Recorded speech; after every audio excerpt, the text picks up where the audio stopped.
Hello' সকলোৱে নমস্কাৰ গ্ৰহণ কৰিব। অষ্টম দৰমহা আয়োগ গঠনৰ দিন লাহে লাহে চমু চাপি আহিছে আৰু যেহেতু ভাৰত আৰু পাকিস্তানৰ মাজত যুদ্ধখন বৰ্তমান হাম কাটিছে বা যুদ্ধবিৰতি ঘোষণা কৰা হৈছে আৰু পুনৰাই যুদ্ধখন যে লাগিব তাৰ আশাটো যথেষ্ট কম, সেয়েহে সময়মতে অষ্টম দৰমহা আয়োগখন গঠন হ'ব বুলি আৰু তাৰ ফলাফলসমূহ কৰ্মচাৰী লাভ কৰিব বুলি আমি আশা কৰিব পাৰোঁ। এতিয়া গুৰুত্বপূৰ্ণ কথাটো হ'ল যে অষ্টম দৰমহা আয়োগ গঠন হোৱাৰ লগে লগে ফিটমেন ফেক্টৰটো কিমান হ'ব। এই বিষয়ে মই ইতিমধ্যে আগৰ ভিডিঅ'ত উল্লেখ কৰিছোঁ যে ফিটমেন ফেক্টৰটো 1.92ৰ আশে-পাশে হ'ব। এতিয়া যদিহে ফিটমেন ফেক্টৰটো 1.92ৰ আশে-পাশে হয় তেনেহ'লে আমাৰ সপ্তম দৰমহা আয়োগৰ যিটো ফিটমেন ফেক্টৰ আছিল 2.57 তাতকৈ যথেষ্টখিনি কম হ'ব অষ্টম দৰমহা আয়োগত। কিন্তু সপ্তম দৰমহা আয়োগতকৈ ফিটমেন ফেক্টৰটো এইবাৰ কম হোৱাৰ সম্ভাৱনা থাকিলেও কৰ্মচাৰীসকলৰ কাৰণে এটা আশাৰ বতৰা আছে আৰু সেইটো হ'ল যে দৰমহাৰ যিটো ডিফাৰেন্স সেই ডিফাৰেন্সটো সপ্তম দৰমহা আয়োগতকৈ এইবাৰ বেছি হ'ব।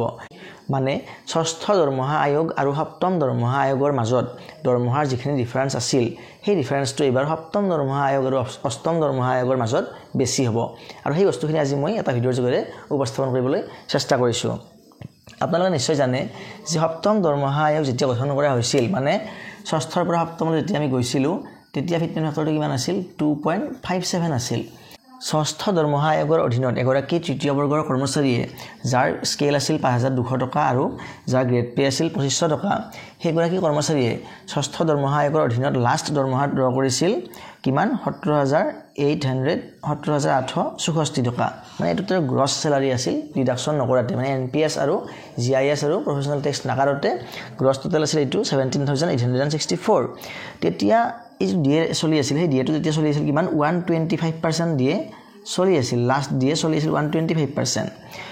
আৰু এগৰাকী ব্যক্তিয়ে যেতিয়া সপ্তম দৰমহা আয়োগ আহিল প্ৰথম দৰমহা ড্ৰ কৰিলে তেতিয়া তেখেতে গ্ৰছ চেলাৰী ড্ৰ কৰিছিল কিমান 23,272 টকা।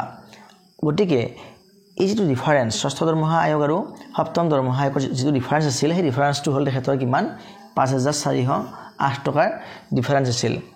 কিন্তু সেই সময়ত ফিটমেন ফেক্টৰটো আছিল 2.57।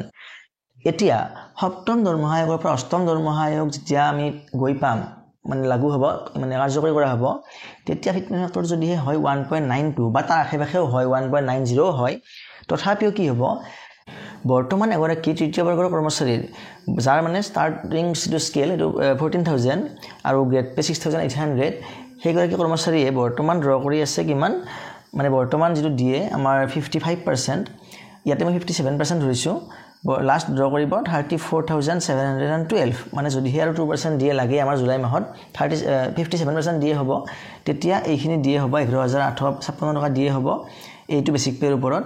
গতিকে তেখেতে লাষ্ট কিমান টকা পাব গ্ৰছ চেলাৰী 34,712 পাব। কিন্তু এইগৰাকী কৰ্মচাৰীয়ে যেতিয়া অষ্টম দৰমহা আয়োগ কাৰ্যকৰী কৰা হ'ব তেতিয়া যিটো ফাৰ্ষ্ট দৰমহা লাভ কৰিব সেইটো কেনেকুৱা হ'ব যদিহে আমি 14,000ৰ লগত যদিহে আমি কি কৰোঁ 1.92 মাল্টিপ্লাই কৰি দিওঁ আমাৰ ৰাউণ্ড ফিগাৰ কৰিলে 27,000ৰ আশে-পাশে এটা এমাউণ্ট আমি পাই যাম যিটো তেখেতৰ নতুন স্কেল ষ্টাৰ্টিং হ'ব।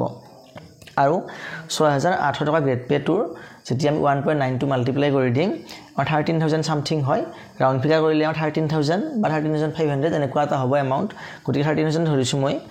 আৰু যিটো তেওঁৰ নতুন বেছিক চেলাৰী হ'ব সেইটো হ'ব 40,000।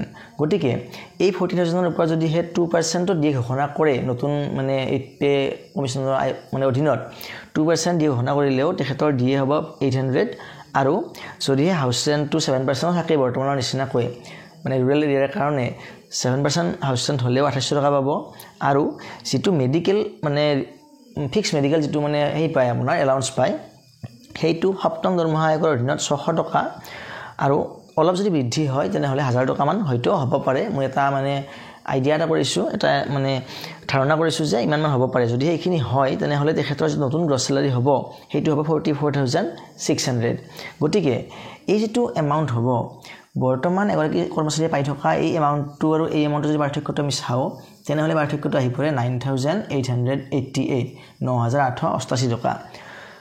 এতিয়া আপোনালোকে নিশ্চয় গম পালে যে সপ্তম দৰমহা আয়োগৰ ফিটমেন ফেক্টৰটো 2.57 হোৱা স্বত্তেও ডিফাৰেন্সটো আছিল 5,408 ৰুপিজ। কিন্তু এতিয়া যদিহে অষ্টম দৰমহা আয়োগত ফিটমেন ফেক্টৰটো কমিও যায় তথাপিও কিন্তু স্যালাৰি ডিফাৰেন্সটো বাঢ়িব এগৰাকী তৃতীয় বৰ্গৰ কৰ্মচাৰীৰ কাৰণে। যিগৰাকী কৰ্মচাৰীয়ে নতুনকৈ জইন কৰিছে তেখেতৰ ক্ষেত্ৰত দৰমহা ডিফাৰেন্সটো ইমানখিনি বৃদ্ধি পাব তৃতীয় বৰ্গৰ কৰ্মচাৰীৰ ক্ষেত্ৰত আৰু যিসকলে অলৰেডি কৰি আছে যাৰ স্কেলটো হায়াৰ মানে বেছি হৈ গৈছে ইতিমধ্যে তেনেহ'লে তেখেতৰ ক্ষেত্ৰত আৰু ডিফাৰেন্সটো ইয়াতকৈও বেছি বৃদ্ধি পাব গতিকে আপোনালোকে এনেদৰে নিজৰ নিজৰ দৰমহাখিনি হিচাপ কৰি চাব পাৰিব আৰু কিমান টকাৰ ডিফাৰেন্স আহিব সেইটো আগতীয়াকৈ গম পাব পাৰিব গতিকে আজিৰ ভিডিঅ'টো এইখিনিয়ে পৰৱৰ্তী ভিডিঅ'ত পুনৰ লগ পাম ধন্যবাদ